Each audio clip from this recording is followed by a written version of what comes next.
تو جی ناظرین، اس وقت جو ہے نا میں کھڑا ہوں جی عراق کربلا میں ایک قبرستان ہے جس کا نام ہے جی وادی حسین۔ تو یہاں جو ہے نا میرے جو یہ انکل کھڑے ہیں جی، ان کے والد صاحب کی جو ہے نا قبر ادھر اس قبرستان میں کربلا میں، وہ ان کی وفات بھی ادھر کربلا میں ہوئی تھی اور ان کی قبر بھی اسی قبرستان وادی حسین میں ہے۔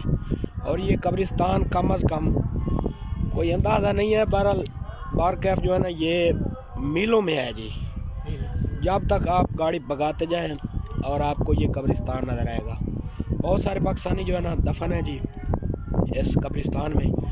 اور یہ ان کے والد صاحب جو ہیں جی پاکستان میں جو ہے نا ہم اس کو بولتے تھے جی بابا غلام حسین، اور اس کی خواہش تھی کہ میری جو ہے نا قبر مجھے موت کربلا میں آئے، تو زیارت کے لیے آیا تو اسی دن جو ہے نا ان کی وفات ہو گئی، تو پھر ان کو ادھر ہی دفنایا گیا تھا۔ تو اب ہم جو ہے نا زیارت کے لیے آئے جی پاکستان سے، تو انکل گلزار صاحب نے بولا کہ آپ چلتے ہیں جی قبر پر۔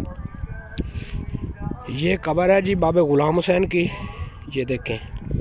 اور یہ آپ ادھر نظر جو ہے نا دوڑا لیں، جس طرح پاکستان میں کالونیاں نہیں بنی ہوتی، اسی طرح اس قبرستان کی بھی کالونیاں بنی ہوئی ہیں، باقاعدہ جو ہے نا ان کے نمبر لگے ہوئے ہیں۔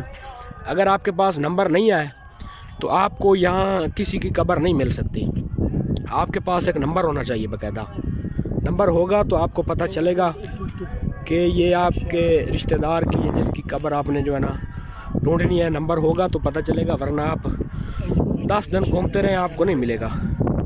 یہ دیکھیں جی، یہ ہزاروں ایکڑ پہ یہ قبرستان بنا ہوا ہے جی۔